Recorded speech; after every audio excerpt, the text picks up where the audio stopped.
todo lo que hayan ganado en el 2023 es lo que ellos van a declarar.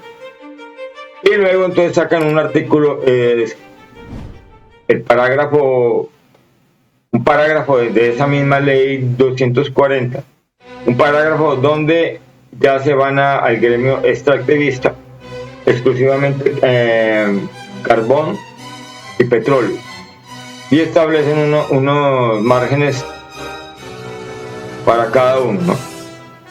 Entonces, para lo que es el carbón de piedra, extracción de carbón de hulla, carbón de piedra CIIU 0510 y extracción de carbón lignito CIIU 0520. Esto ya lo hemos visto en diferentes ocasiones, más sin embargo en la repetición está el conocimiento. Miremos acá en qué consiste. Entonces se dan unos intervalos de unos porcentajes de acuerdo al precio internacional de los últimos 120 meses, es decir, 10 años. Dicen meses porque normalmente los precios promedio los dan mensuales. Lo que se hace es que se determina un precio promedio mensual, entonces por eso hablan de los 120 meses. El Ministerio de Minas o la Agencia Nacional de Hidrocarburos, ellos siempre están determinando un precio promedio mensual. Eso es costumbre ya. Entonces se da un valor, unos rangos del 65, menor que el 65%, no van a pagar sobretasa del impuesto de renta, pero ya entre 65 y 75 de ese precio internacional de los últimos 10 años van a pagar el 5%. Y ya cuando es mayor del 75% les queda una sobretasa del 10%. Es todo el asunto para el carbón. El rango. Y hay que fijarse en este valor mínimo donde se les comienza a cobrar sobretasa, que en el caso del carbón es mucho menor que para el petróleo. Aquí para el carbón es 65%. Ahora miremos para el petróleo, y dice extracción de petróleo crudo CIIU 0610, así. Lo mismo, dan unos rangos, aquí en este caso ya dan 4 rangos. El valor mínimo, el mínimo lo darían en 30% del precio del petróleo crudo en los últimos 120 meses, un 30%. Y miren que en petróleo, en carbón, esto sería en petróleo, en carbón se estaría dando un valor del 65%. ¿Sí? Es para que ustedes se den cuenta de que siempre los rangos están algo apartados, ¿no?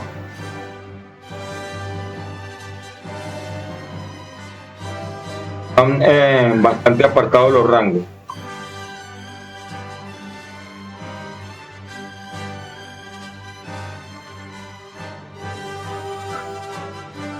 Que me embolata como es tan alto, grande el archivo, entonces siempre cualquier movimiento que uno le haga, entonces se le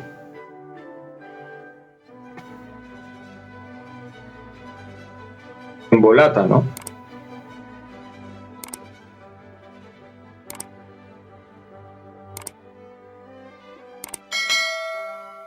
Aquí está otra vez.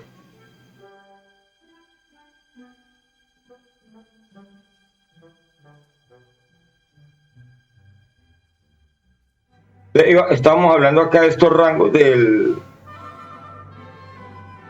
para el carbón y para el petróleo, ¿no? Las tablas.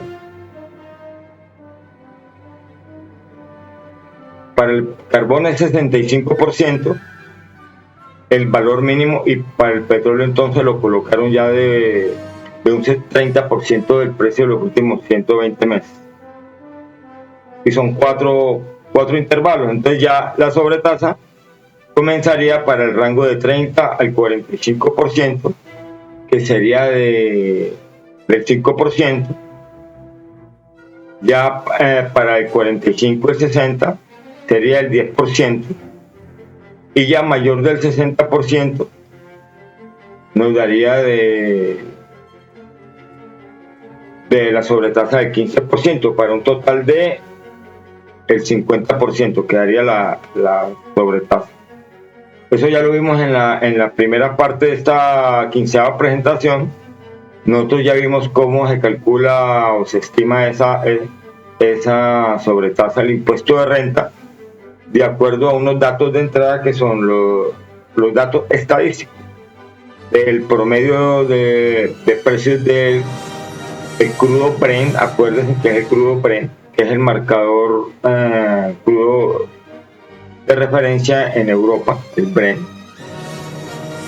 de los últimos 120 meses, y el del año grabable. Es todo. Eso es lo que se está comparando. Entonces, prácticamente eso sería por el lado de los porcentajes, ¿no? Sino que nomás les quería que mirara también, que notaran el rango tan bajo. Eso ya lo analizamos en la primera parte de esta presentación. Sí, entonces, por lo que dice acá es de que será deflactado de acuerdo al precio del crudo Brent, con la inflación de los Estados Unidos. Dice aquí índice de precios del consumidor. No sé qué diferencia habrá, pero esa tarea sí se las dejo a ustedes, que investiguen qué diferencia hay entre deflactar de acuerdo al índice de precio del consumidor o de acuerdo a la inflación. Casi todos los países pues determinan esos valores a final del año. Y ya pues la Agencia Nacional de Hidrocarburos es la que publica esos valores de esos percentiles el de enero de cada año, y que sería ya para el carbón, que sería para el carbón lo establecería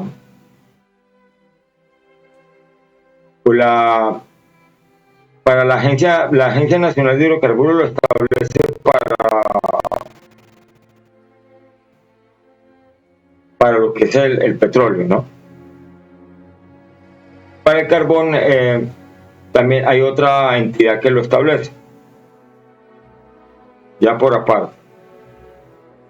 Estos son los valores que ellos dicen que publicarían: 30, 45, 60, 65 y 75%. Que ya se sabe que será hasta 50.000 unidades de valor tributario. De ahí en adelante pues, se comenzaría a cobrar ya, a aplicar la sobretasa al impuesto de renta. Y que el gas no se le va, si hay ventas de gas, obviamente que un gas para venderlo hay que hacerle una inversión, hay que hacer plantas de gas. Entonces, si lo están comercializando, ese gas que ellos vendan, ese campo petrolero puede ser estilo Cusiana, Cupiagua, ese gas no se le va a grabar sobretasa, no se le va a incluir ahí, solamente para petróleo crudo. Entonces, ahora miremos el otro artículo, que es el 245, que es el que ya trata sobre los dividendos.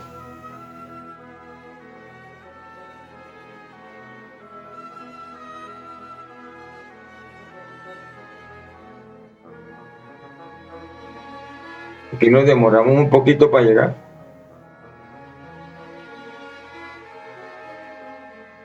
Bueno, acá está.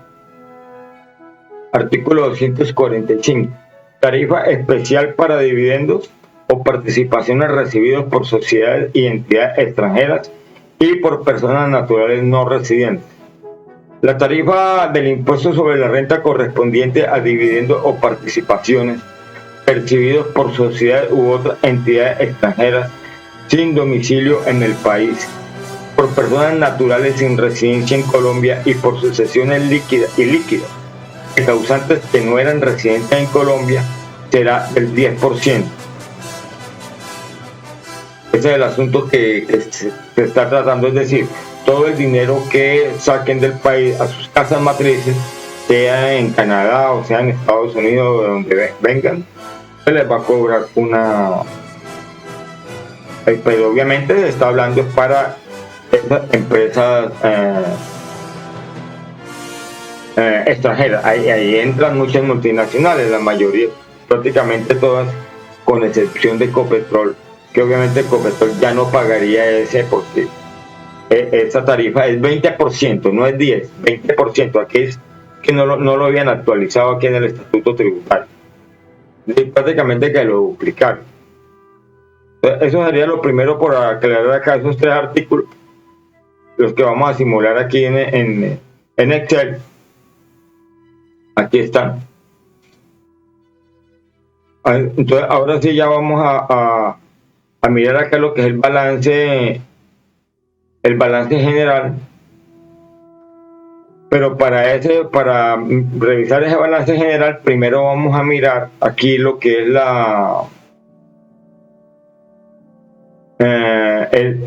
el decreto ley 624 de 1989, estatuto tributario, el artículo 26.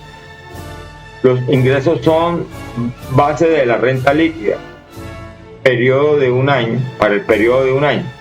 Fórmula para el cálculo de la renta líquida gravable, ecuación de balance general. Ingresos ordinarios y extraordinarios. Yo le llamo pues los ingresos brutos. No sé cómo le llamarán en otras partes. Entonces, a esos ingresos brutos le vamos a restar esos ingresos brutos son todo lo que ellos recibió la empresa por cualquier concepto.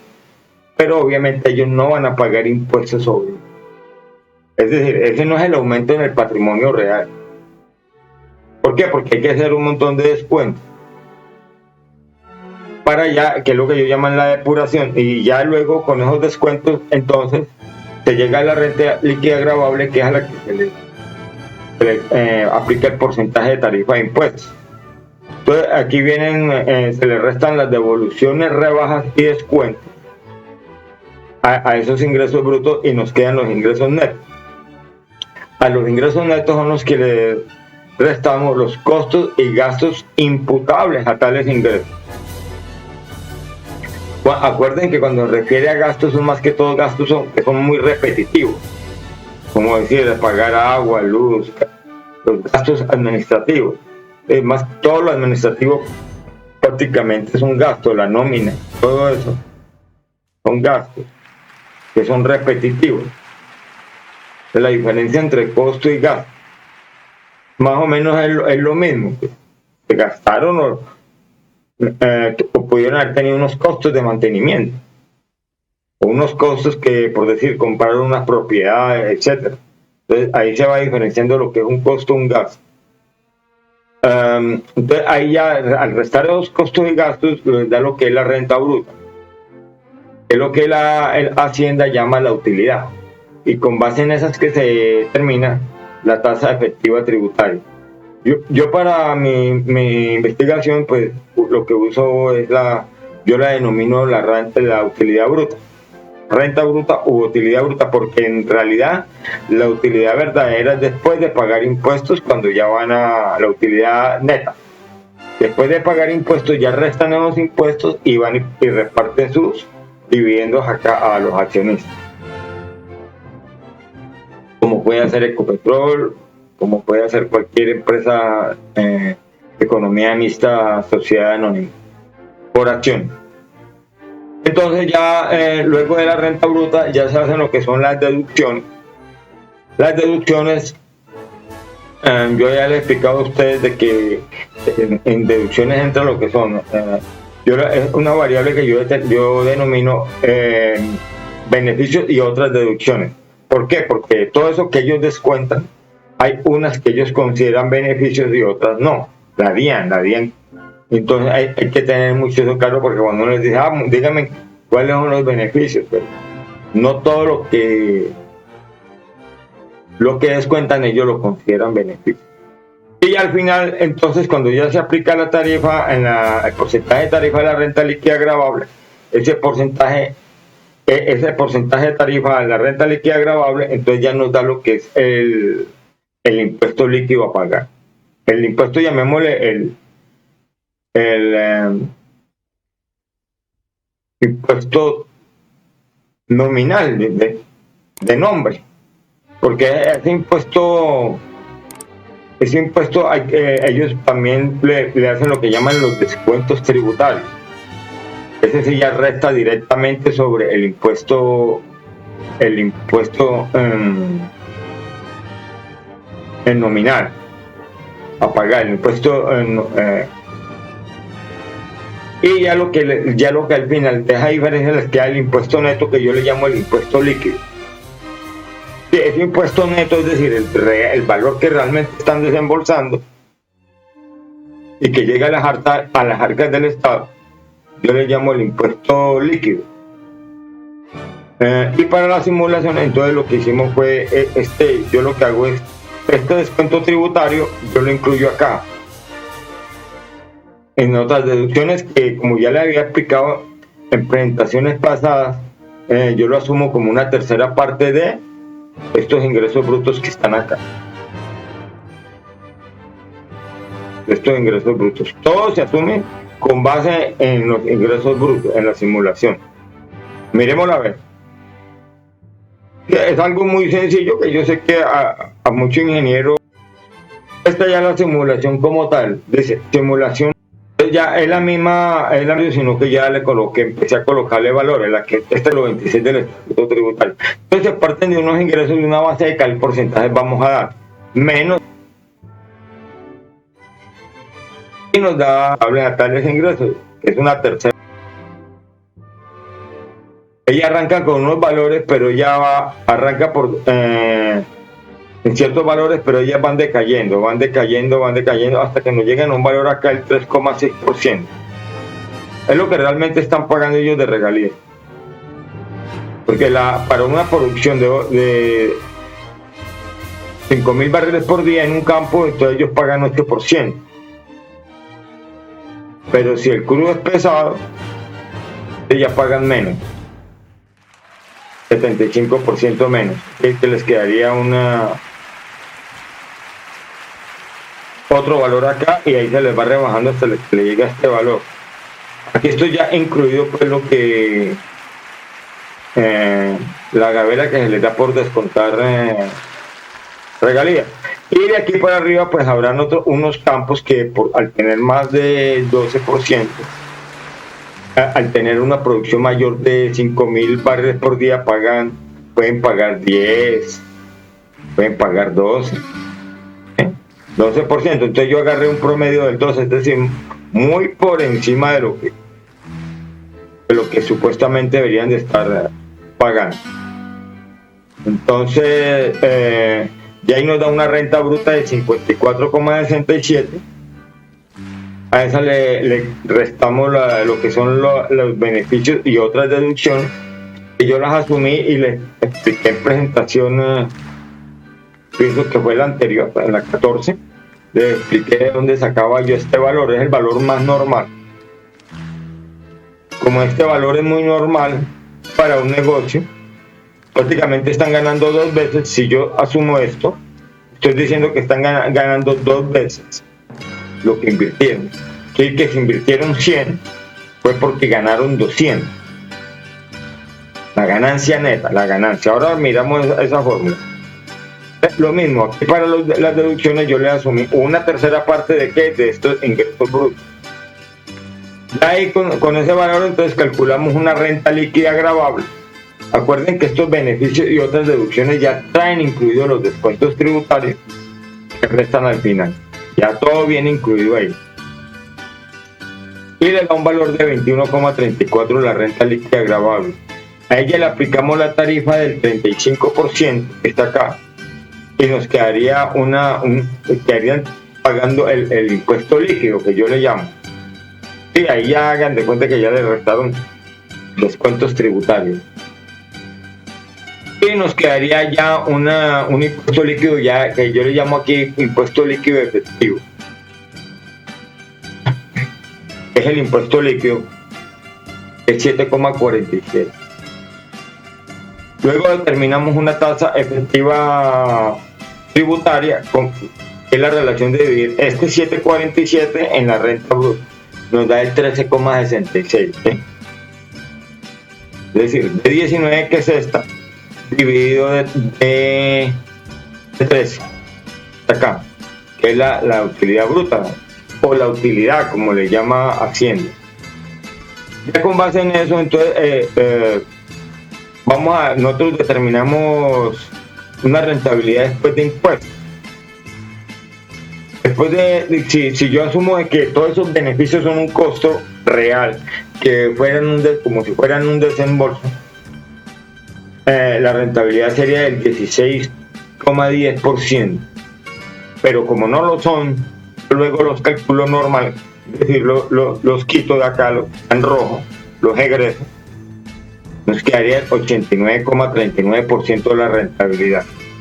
Ahora bien, si llegamos y le restamos lo que son costos y gastos de producción y regalías, nos daría una rentabilidad del 121%. Y si nomás tenemos en cuenta los costos y gastos de producción, la rentabilidad es del 200%. Obviamente las regalías son un desembolso que se hace, pero son un desembolso de una sociedad, Estado, contratista. Que el Estado, como yo les he explicado, a mi criterio, entra a participar de un dividendo. Cuando recibe esa regalía, la recibe en forma de dividendo, es decir, después de impuestos. Yo aquí tengo explicado el asunto de la rentabilidad real de ellos, que es lo que a lo que yo me refiero acá. Acá en esta parte, acá. Y con la fórmula simple. Esta simple fórmula es la que nos da el interés de oportunidad. Ingresos menos egresos sobre los ingresos.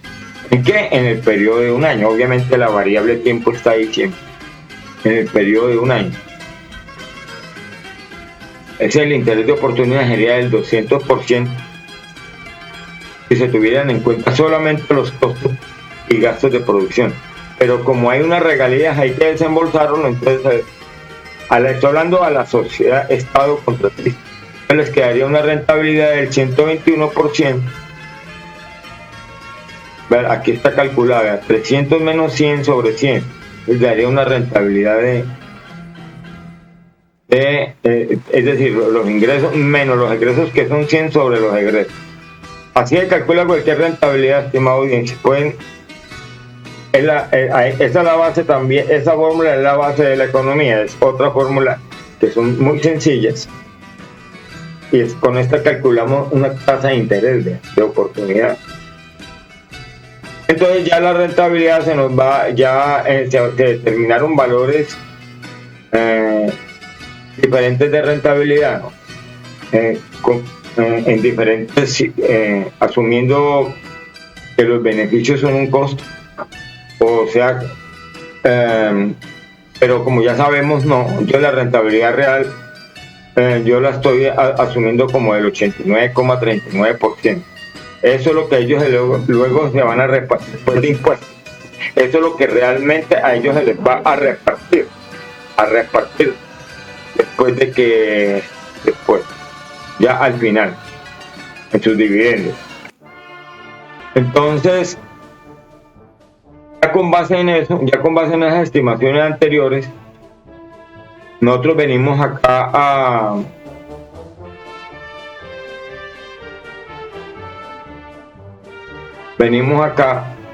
y ya sabemos que para este valor del 35% nos da una tasa efectiva tributaria del 13,66. La simulación por este momento consistiría en ir aumentando de 5 puntos en 5 puntos. Hacemos lo mismo para 40%, 45 y 50 para las tres sobretasas, y hallamos la tasa efectiva tributaria. Es muy obvio que al aumentar la tasa efectiva tributaria, al aumentar el impuesto sobre la renta, la tasa efectiva tributaria aumenta. Entonces venimos de 13,66, 15,61 y así sucesivamente, hasta que se llega al 50%, que es del 19,51. Luego se hallan los diferenciales entre cada porcentaje, primero descontando regalías y luego sin descontar regalías. Estimada audiencia, Muchas gracias por escuchar estas presentaciones e investigaciones. Y también muchas gracias por sus donaciones a mi cuenta en el Banco de Colombia. Que tengan todos un feliz día y un feliz año. Dear audience, thanks a lot for listening my presentations and investigations. And also thank you for your donations to my saving accounts here in Bank of Colombia, in Colombia, South America. Have a great day and a happy new year. Thanks a lot. Bye-bye.